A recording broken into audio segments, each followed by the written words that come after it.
Hots का second question doubt है, अमित निकाल ले बेटा। पेज नंबर क्या है? 9.15.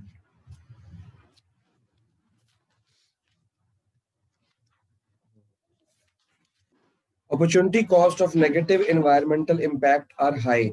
ये एक इसमें पैराग्राफ आया था बीच में अपॉर्चुनिटी कॉस्ट के बारे में। अपॉर्चुनिटी कॉस्ट क्या होती है? तो cost of next best alternative foregone.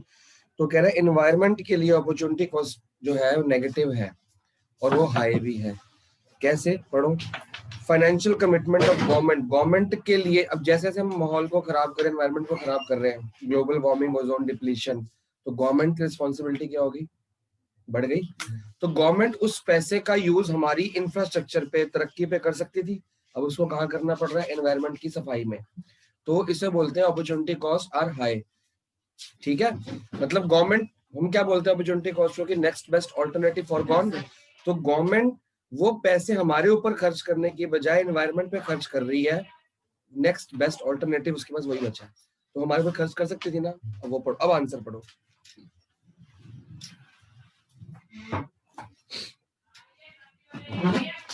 Negative environment. Negative environment मतलब एनवायरमेंट खराब जो हो रखा है उससे। तो गवर्नमेंट को एनवायरमेंट की सफाई पे करना पड़ता है, और हम भी तो बीमार होते हैं, उसके हिसाब से हमारे हेल्थ पे करना पड़ता है। वो चीज हमारे इंफ्रास्ट्रक्चर, देश की तरक्की पे काम आता पैसा, वो पैसा सारा एनवायरमेंट और हेल्थ पे लग रहा है। तो नेक्स्ट बेस्ट ऑल्टरनेटिव वो है। ठीक है ना। नेक्स्ट बेस्ट ऑल्टरनेटिव फॉर कौन सा किया? इंफ्रास्ट्रक्चर। लिया कौन सा? एक्सेप्ट कौन सा करा? हेल्थ और एनवायरमेंट की सफाई।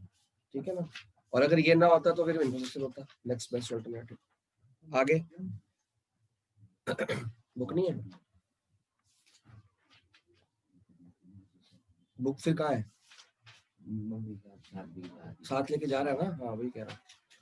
आगे डाउट पढ़ लो। छठा क्वेश्चन देखो, सैंपल पेपर 220 2020 का है।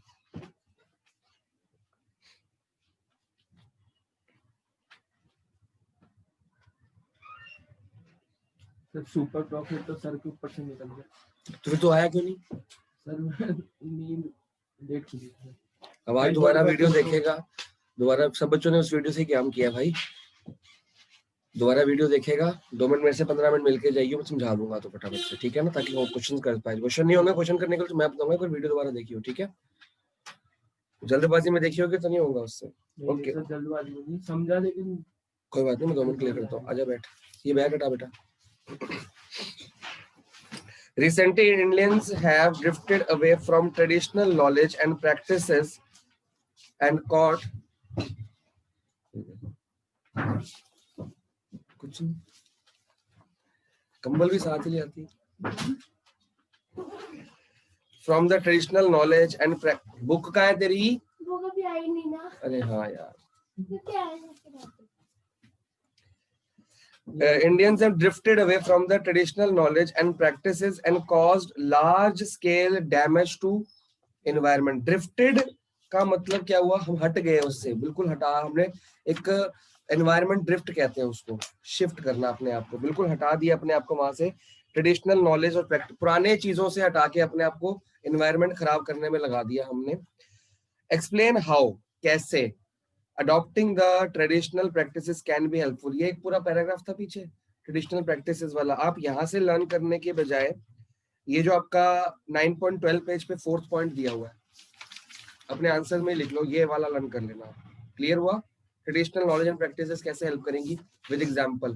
तो इसमें ये आंसर यहाँ से लिखने के बजाय वहां से लिखो, बेटर रहेगा। ठीक है ना। क्वेश्चन नंबर 4 देखो, it is our moral and social responsibility to work hard for sustainable development. क्या मतलब हुआ? क्या लिखना चाहिए इस क्वेश्चन में हमको? क्या लिखना चाहिए इस क्वेश्चन में हमको? अरे आंसर में लिख 4, पहले तो मास्क पहन। नाक तेरी बह रही है, मुंह तेरा बह रहा है, और हाथ तेरे खराब है। अब सैनिटाइज तूने किया नहीं होगा, भागती भागती आई है। किस किसने सैनिटाइज नहीं किया? भाई कोरोना भी खत्म नहीं हुआ, चेक खत्म हो गया फिर भी खत्म नहीं हुआ। 300 बंदे तो रोज आते ही हैं। तेरे लिए रखा ही है। हाँ जी, इसमें मैं ये नहीं कह रहा हूँ अपने व्यूज क्यों देंगे, हम आंसर लिखेंगे। आंसर 4th फिर कहती है अपने views. It is a moral and social responsibility to work hard for sustainable development. Yes हम सस्टेनेबल डेवलपमेंट चल सस्टेनेबल डेवलपमेंट बता फिर हम।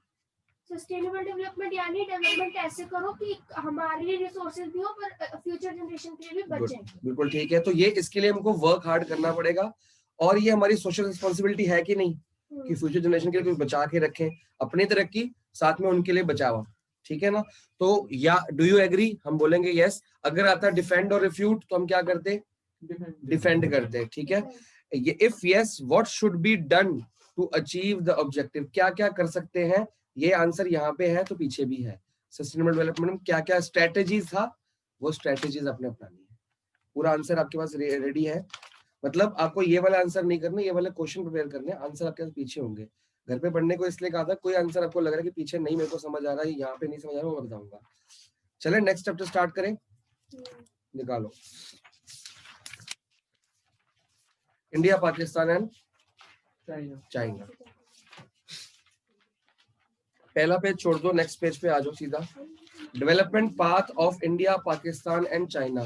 ये चैप्टर बनाया गया है कि इंडिया, चाइना और पाकिस्तान एक साथ आजाद हुए थे, इनकी डेवलपमेंट एक साथ शुरू हुई थी, लगभग 1-2 साल ऊपर नीचे। इंडिया पाकिस्तान की तो बराबरी शुरू हुई थी, चाइना की 2-4 साल पे ऊपर नीचे हुई थी, ठीक है। तो आज ये तीनों देश क्या बराबर में चल रहे हैं? नहीं ना। कौन सा सबसे आगे है? चाइना आगे है ना हमसे, हमसे तो चाइना आ गया, पाकिस्तान चलो पीछे है, पर वो क्यों आ गया है? लेकिन इसको ना बंद कर दिया, आवाज बाहर जाती है, कुंडी मार दे, अब तो किसी ने नहीं आना। मनरूप तो यहाँ पे आ गया, सुहाल्या गई हुई बॉर्डर पे, ठीक है। वो मैन्युफैक्चर करता है ज्यादा, वो क्या मैन्युफैक्चरिंग ज्यादा करता था वो। हाँ बिल्कुल सही बात है, इसका एक रीजन है, हरमीत ने बहुत अच्छा रीजन दिया कि चाइना मैन्युफैक्चरिंग ज्यादा करता है।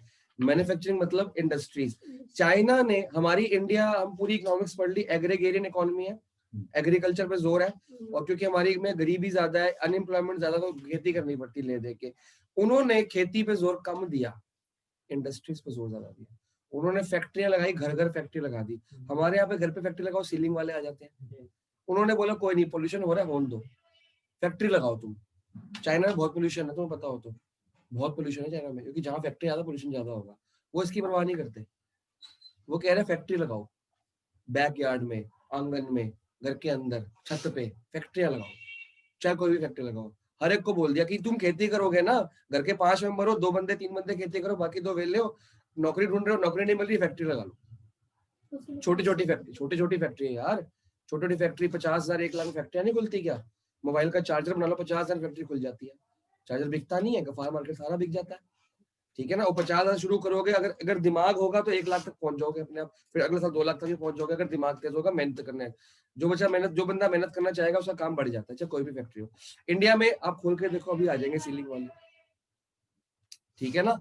तो ये हमारी, वो भी सही है, क्योंकि हम लोग धुआं, ऑब्वियस बात है कि अगर मेरे पड़ोस में कोई फैक्ट्री खोल दे, भट्टी लगा दे, धुआं निकाल रहा है, तो मैं तो कंप्लेंट करूंगा ना उसकी कि रिहायशी इलाकों में भट्टी नहीं।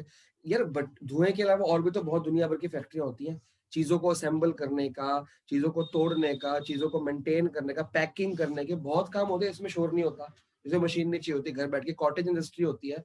तो उन्होंने इस चीज को बढ़ावा दिया।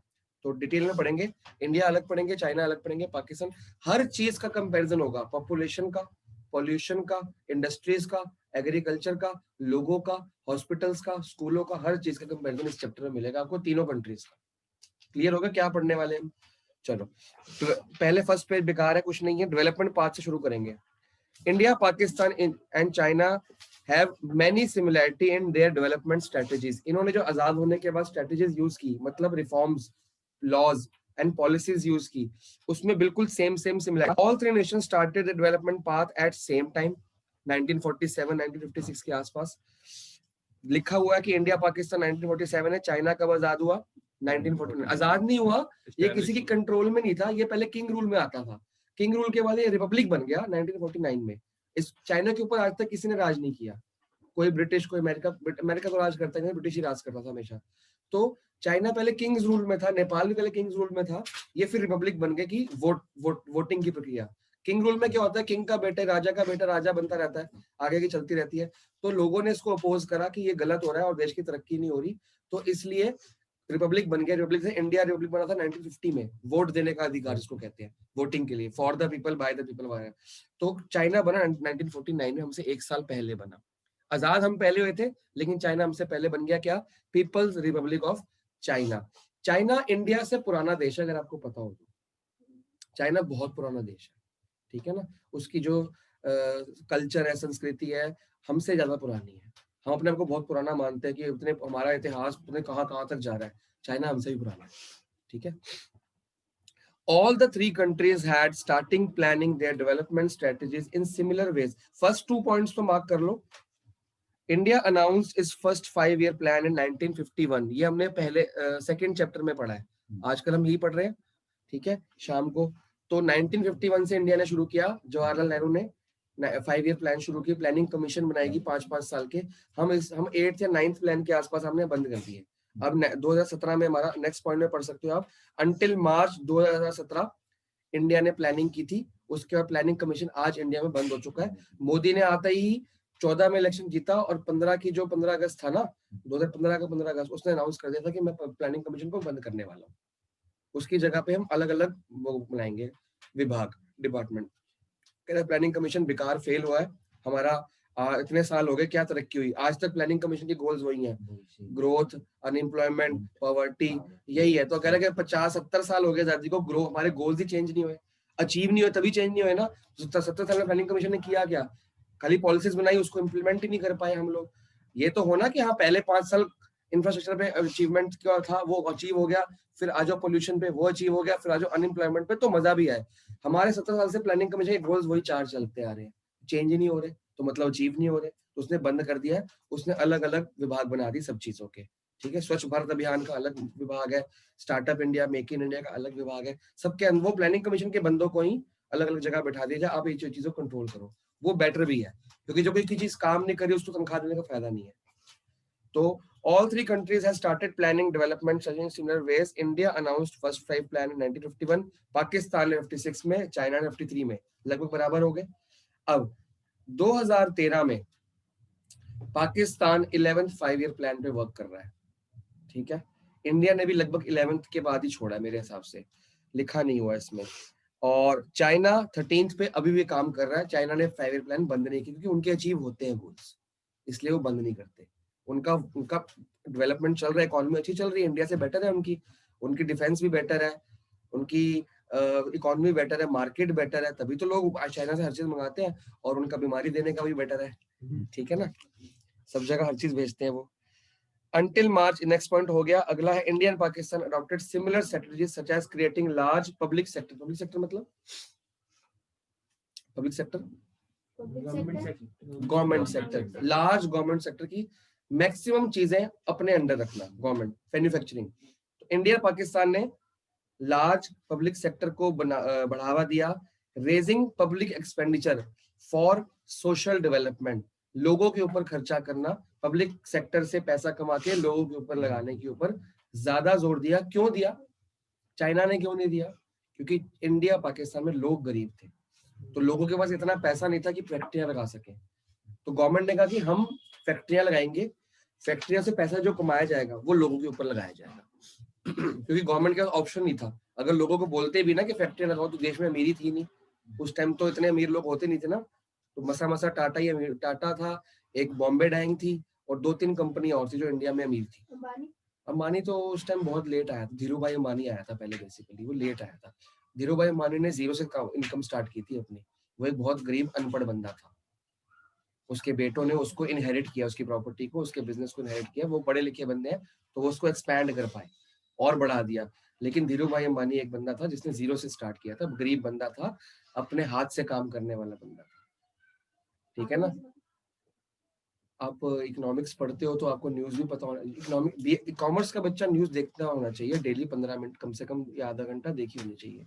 इकोनॉमिक रिफॉर्म्स टीवी में आते हैं, सेंसेक्स के बारे में बातें आती हैं, शेयर मार्केट के बारे में बातें आती हैं, करंट अफेयर आपके लिए जो केस स्टडी आने वाली एग्जाम में वो आपको टीवी के अंदर मिलेगी।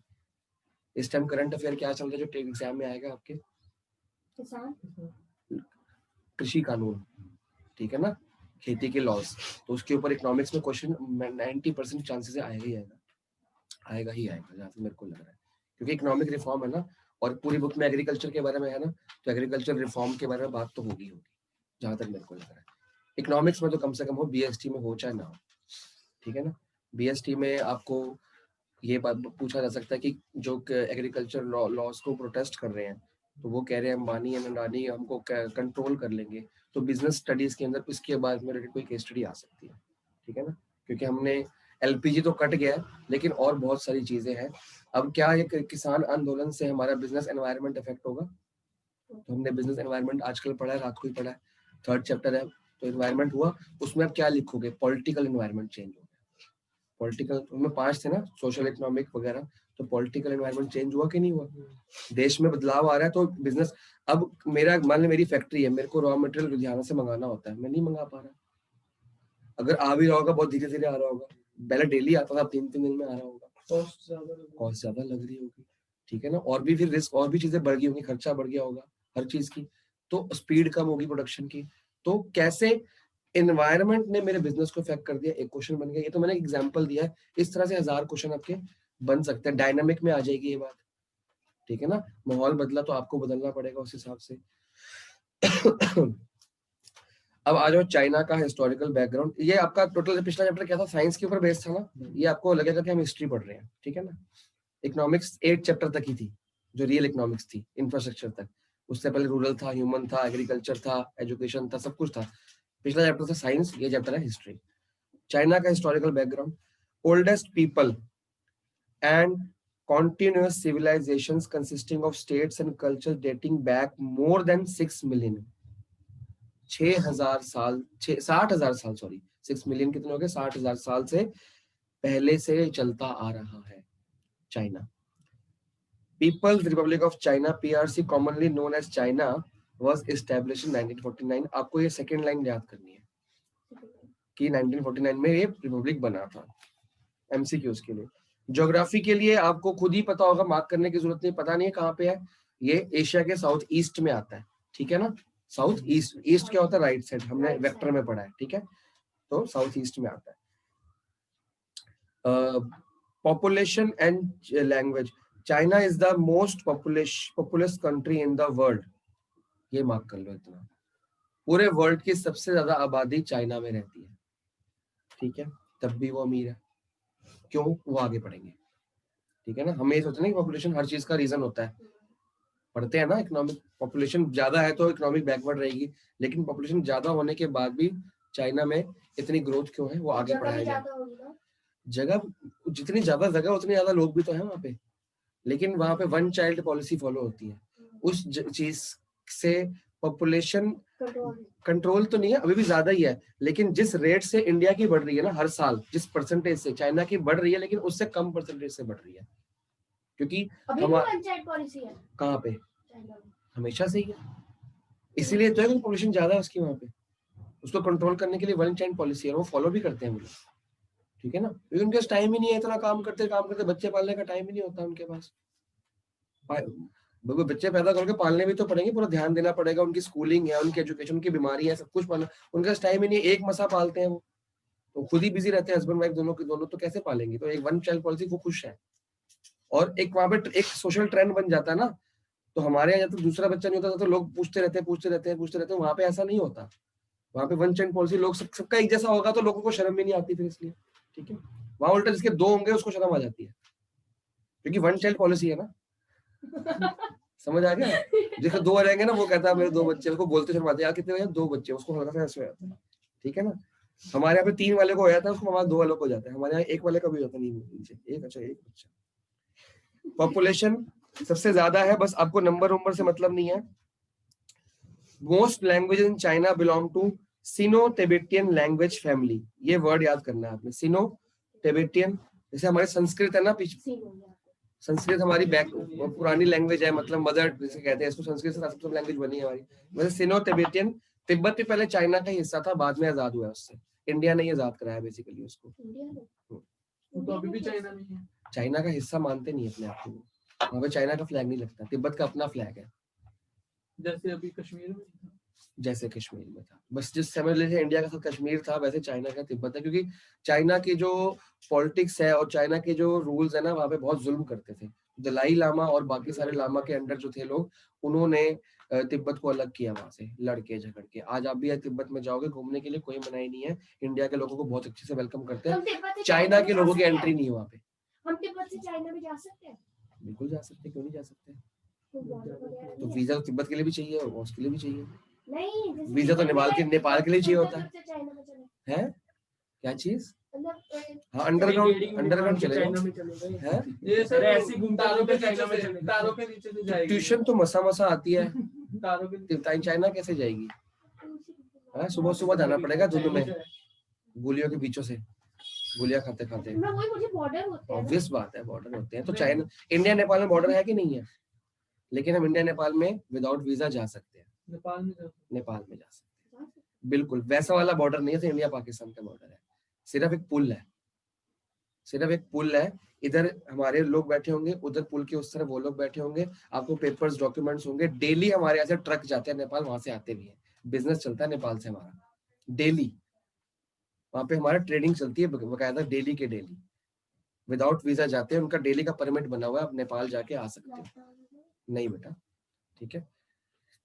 आपने कोई मूवीज वगैरह में देखा होगा, आप किसी सीरियल में देखा होगा, नेपाल जाना कोई मुश्किल काम नहीं है। आपको डॉक्यूमेंट्स पक्के होने चाहिए, गवर्नमेंट की परमिशन होनी चाहिए, आप जा सकते हो। आप इन हैंड डॉक्यूमेंट वहां पे जाके भी बना सकते हो, नेपाल के बॉर्डर, इंडिया बॉर्डर पे जो नेपाल का बॉर्डर है, वहां जाके भी 1 दिन लगता है, डॉक्यूमेंटेशन पूरी हो जाती है। आपको रीजन देना पड़ेगा आप क्यों जा रहे हो। अगर आप घूमने भी जा रहे हो तो भी कोई दिक्कत नहीं है, घूम के आ सकते हो, क्योंकि नेपाल और इंडिया के रिलेशन अच्छे हैं। तो बॉर्डर वहां पे वो वाला फौजी वाला बॉर्डर नहीं है, ठीक है ना, तारों वाला, दीवारों वाला और ऐसे फौजी देख रहे हैं, वो वाला लड़ाई। आज तक नेपाल से कोई जंग हुई है हमारी? नेपाल मरेगा जंग करके हमसे, हमसे तो मदद लेता है वो, ठीक है ना। तो नेपाल को घूमने के लिए लोग रेगुलर जाते हैं, घूम के आते भी हैं। जैसे हम यहाँ से पंजाब कश्मीर जाते हैं ना घूमने के लिए, वैसे लोग नेपाल घूम के आ जाते हैं विदाउट वीजा, कोई मना ही नहीं है उसके लिए। बस ट्रेडिंग वहां पे होती है, ट्रेडिंग के लिए सख्ती ज्यादा है, क्योंकि हम स्मगलिंग ना कर लें, हम कोई ऐसी चीजें ना कर लें, वहां से कोई चीज लाके यहाँ महंगी ना बेच दें, यहाँ की कोई चीज वहां के महंगी ना बेच दें। इस चीज के लिए थोड़ा सा पेपर्स वर्क चाहिए होता है, ठीक है ना।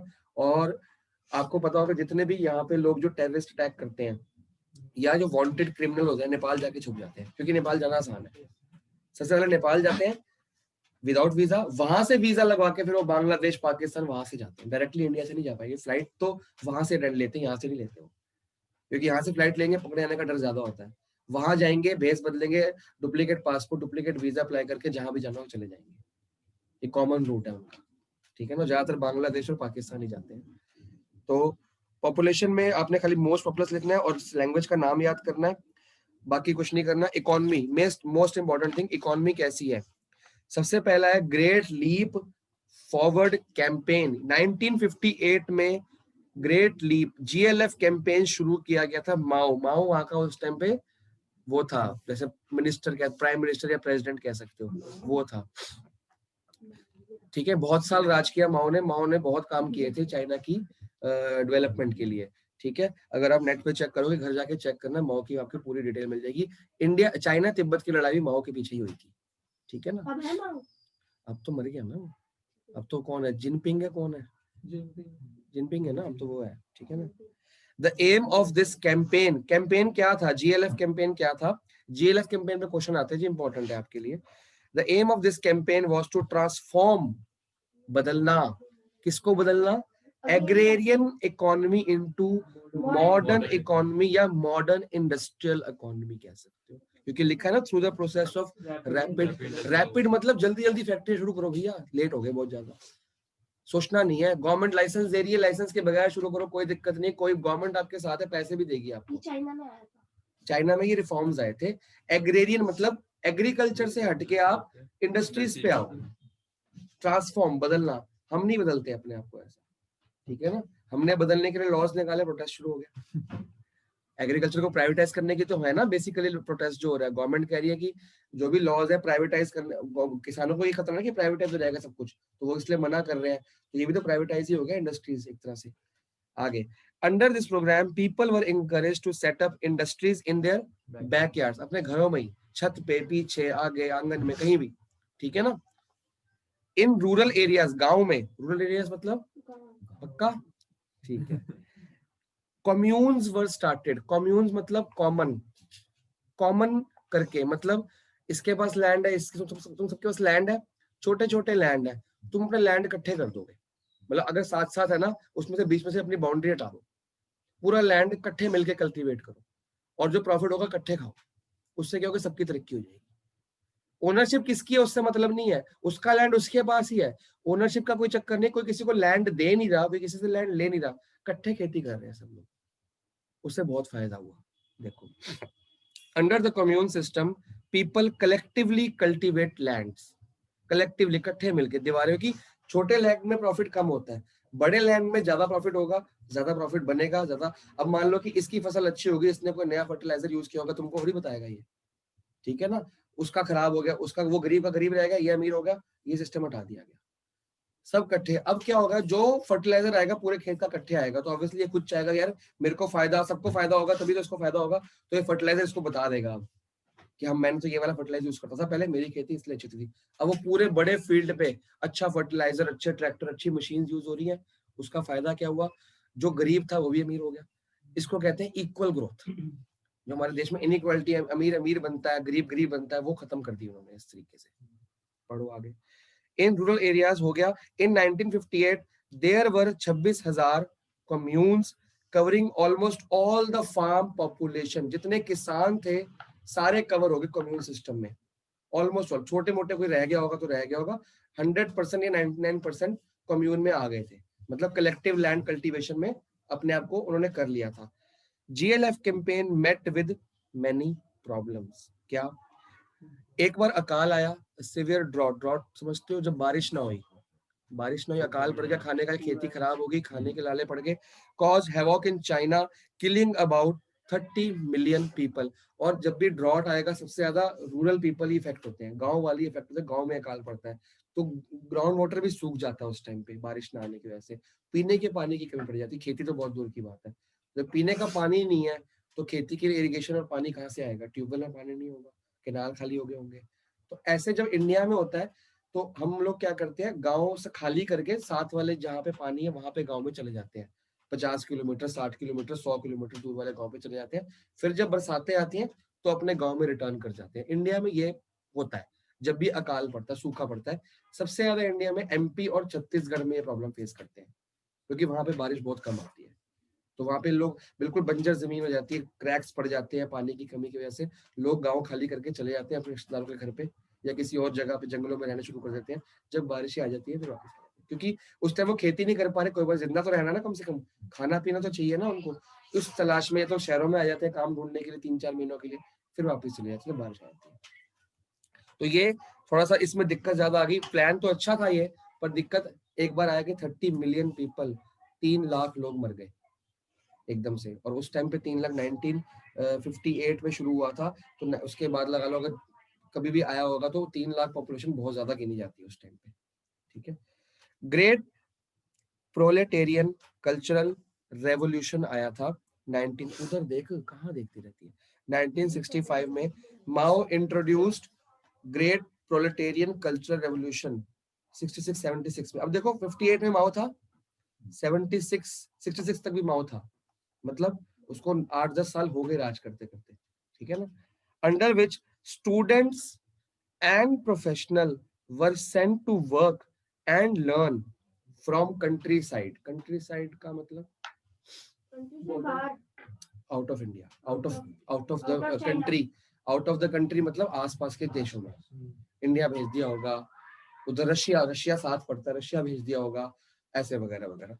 वहां से सीखो, क्योंकि वो अपने आप को बैकवर्ड मानते, उस टाइम तो बैकवर्ड था ना चाइना, तो वो कहता है कि हमारे आसपास की कंट्री जो डेवलप्ड है वहां अपने स्टूडेंट्स को, प्रोफेशनल को भेजे, वहां से ट्रेनिंग लेके आएंगे, तो वहां से ट्रेनिंग लेके आके हमारे देश की तरक्की होगी, ठीक है ना। हमारी पॉलिसी क्या है, हमको हमारे जो प्रोफेशनल है और जो स्टूडेंट्स है यहीं पे इंटेलिजेंट बहुत है, उनको कहीं जाने की सीखने की जरूरत नहीं हो, तो सिखाने वाले बंदे में से हैं, पर उनको यहाँ पे नौकरी नहीं मिलती, तो वो अमेरिका या ऑस्ट्रेलिया या इंग्लैंड जाके काम ढूंढते हैं, वहीं रह जाते हैं। अब एक बार जब रह गया 5-10 साल तो जिंदगी भर वहीं रहेगा फिर वो, ठीक है ना। हमारा ये इकोनॉमिक, इसको कहते हैं कि शिफ्ट कहते हैं, ये बहुत गलत होता है। उन्होंने क्या किया, खाली पढ़ाने के लिए भेजा, पढ़ा के वापस अपने कंट्री की डेवलपमेंट की। हम यहाँ पे अच्छा पढ़ा के उनको वहां भेज देते हैं क्योंकि यहाँ पे नौकरी नहीं देते, तो दोनों उल्टे उल्टे काम हो रहे हैं। ये फर्क है इंडिया की और चाइना की, जो फर्क है। आगे, however when Russian had conflicts with China, हर ने थोड़ा स्लो कर, रशिया आपको पता है चाइना से आज तक कॉन्फ्लिक्ट है कि नहीं? तो जब रशिया के कॉन्फ्लिक्ट शुरू हुए माओ से, तो उसने चाइना ने विड्रू कर लिया अपने प्रोफेशनल, इट मतलब चाइना विड्रू प्रोफेशनल वापस बुला लिया, क्योंकि कॉन्फ्लिक्ट लड़ाई शुरू हो गई। तो अब इंडिया की चाइना से लड़ाई शुरू हुई है, तो हमने ट्रेड बंद कर दिया ना एक तरह से। तो उस तरह उनका भी जो स्टूडेंट्स और प्रोफेशनल वहां पे रह रहे थे, खतरा हो गया जान का कि वहां मारे ना जाए, वापस बुला लिया। क्लियर हो गया? Great proletarian cultural revolution, culture के ऊपर रेवोल्यूशन था ये। आगे कौन से रिफॉर्म चाइना ने इंट्रोड्यूस किए 1978 में? वहां पे रिफॉर्म शुरू हुए थे। इनिशियल फेज और लेटर फेज, दो फेज में हुआ। इनिशियल फेज में क्या किया गया? एग्रीकल्चर, फॉरेन ट्रेड और इन्वेस्टमेंट सेक्टर को कंट्रोल किया गया। Agriculture, commune lands were divided into small plots. जो पहले कम्यून इकट्ठे कर दिए गए थे, उनको क्या कर दिया गया? वापस से हटा दिया गया। छोटे छोटे ऊपर वाले पॉइंट्स को ये दो उसमें डिवाइड कर दिया। किस ऊपर वाले 2 पॉइंट्स? नहीं, ऊपर अलग पॉइंट है। कम्यून वाला जानो, ये तो आपने कम्यून तो ऊपर बताया गया ना, कम्यून स्टार्ट हुआ था। अब उसको क्या किया गया आगे देखो, ठीक है। इनिशियल फेज में commune lands were divided into small plots which were allocated only for use and not as ownership to the individual households. उसको बंटवारा कर दिया गया, लेकिन ओनरशिप इसके पास ही रही। हो सकता है कि इसका कुछ इसके पास बड़ा लैंड था तो कलेक्टिव लैंड हो गया, इसका कुछ हिस्सा इसके पास रह गया, कुछ हिस्सा उसके पास चला गया। उसका छोटा लैंड था, इसका बड़ा लैंड, इसका छोटा लैंड, दोनों को बराबर कर दिया गया। इसका कुछ लैंड का बड़े का हिस्सा उसको दे दिया गया, दोनों के बराबर कर दिए गए। ओनरशिप इसी की है, लेकिन उसको कल्टीवेशन वो करेगा। आप आगे अपोज नहीं कर सकते, क्योंकि गवर्नमेंट का रूल है ये। और देश की वही इक्वल करना, सबकी इकोनॉमिक, तेरे पास उतना लैंड है, तेरे पास उतना लैंड है, सबकी बराबर होगी, ठीक है। ऐसे कर दिया गया। To the individual households they were allowed to keep all income from the land after paying stipulated taxes. उसको उस लैंड की, अपना लैंड तो कल्टीवेट कर रहा है, इसका भी कर रहा है, लेकिन इनकम अपने पास रखेगा, इसको नहीं देगा, ठीक है ना। इंडिया में ऐसा नहीं हो सकता, होगा ही नहीं, कभी जिंदगी भर नहीं हो सकता। वो कर रहा है पर इनकम वो रखेगा नहीं, इसके पास एक बड़ा लैंड है, इसके पास एक छोटा लैंड है, ठीक है। तो गवर्नमेंट कह रही है कि इसकी तरक्की ज्यादा होगी, इसकी तरक्की कम होगी। इससे थोड़ा सा लैंड ले लिया गया, इसका छोटा हो गया, और इसको दे दिया गया, बराबर कर दिया गया। ये लैंड इससे लेके अब दोनों के बराबर हो गए। ये वाला जो पोर्शन है ये वो तो इसका है ना, इसके पास ही रहेगा, ओनरशिप इसी के पास रहेगी, लेकिन ये पूरा का पूरा खेत कल्टीवेट करेगा और पूरी की पूरी इनकम अपने पास रखेगा, इसको नहीं देगा। इसकी सिर्फ ओनरशिप है, उसमें इसका कोई रोल नहीं है। फायदा क्या लैंड? फायदा ये कि इन दोनों की बराबर तरक्की हो रही है, वो गरीब गरीब नहीं रह गया, अमीर अमीर नहीं हो गया। ये गवर्नमेंट ने सोचा है। ओनरशिप जब इसको बेचना होगा, जब मर्जी चाहे बेच सकता है, ठीक है ना। बस जब जिसे नहीं बेचने के लिए लगाएगा, सबसे पहले वही खरीदेगा, क्योंकि वो खेती कर रहा है इसमें। गवर्नमेंट ने बड़े प्लानिंग से किया, क्योंकि मजबूर होकर इसकी इनकम तो आनी दिखेगा, फालतू जमीन पड़ी है मेरे पास, जब इसको अपने बेटे की शादी करनी होगी बेचेगा, सबसे पहले वो, तब तक तो अमीर हो चुका होगा ना वो खरीद लेगा। बात समझ आई? इस पूरे लैंड की, अपने लैंड की भी, इसके लैंड की भी इनकम अपने पास ही रखेगा, ये खाली अपने लैंड की इनकम रखेगा। इससे बोलते हैं ओनरशिप को।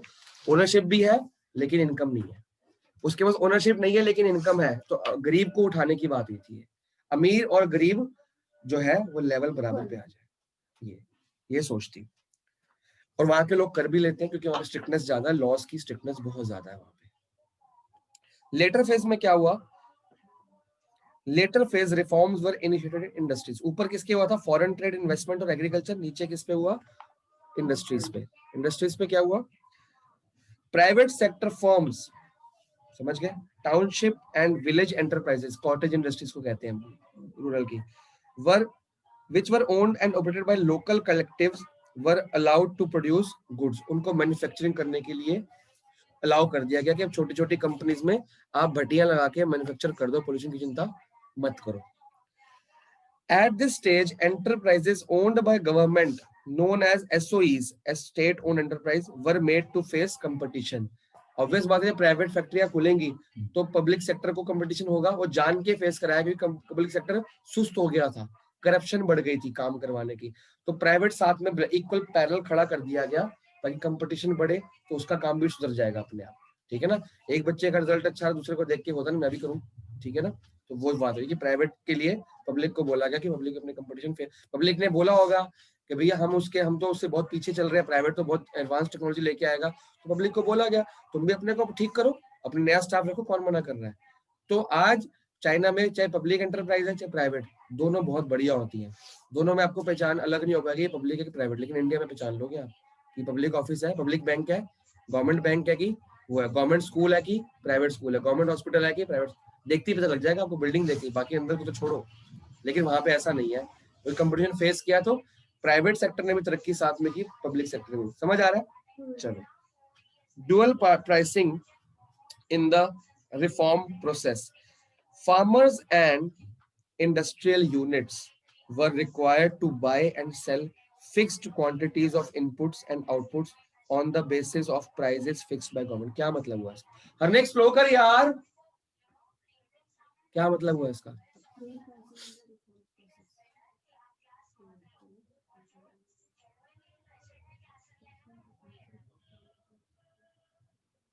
और सेकंड पॉइंट भी बड़ा तरह समझ आएगा। हम आज जो गुड्स एंड प्राइसेस बेचते हैं, खरीदते हैं, वो किस पे होता है?